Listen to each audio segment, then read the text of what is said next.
So why doesn't the space station just fall? Well, the answer starts by busting a huge myth. Most of us think rockets just shoot straight up, right? But that's not the whole story at all. See, if a rocket only went straight up, gravity would just pull it right back down. Simple as that.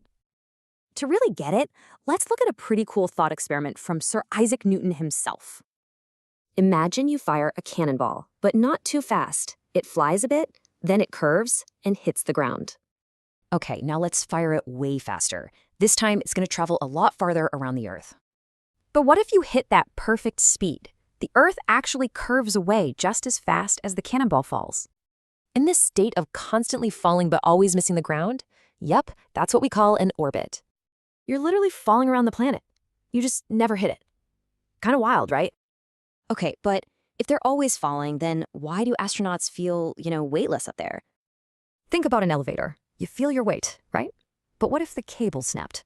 You'd float.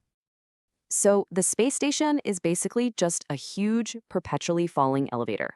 They're all falling together. Right, so if orbiting is all about going super fast, how in the world do they get back home? It's simple, really.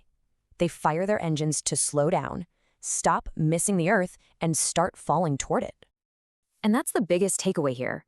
Orbit isn't about how high you are. It's all about speed. And we're talking about an absolutely insane speed, about 16,680 miles per hour. So the most important thing isn't going up, it's going sideways, extremely, extremely fast.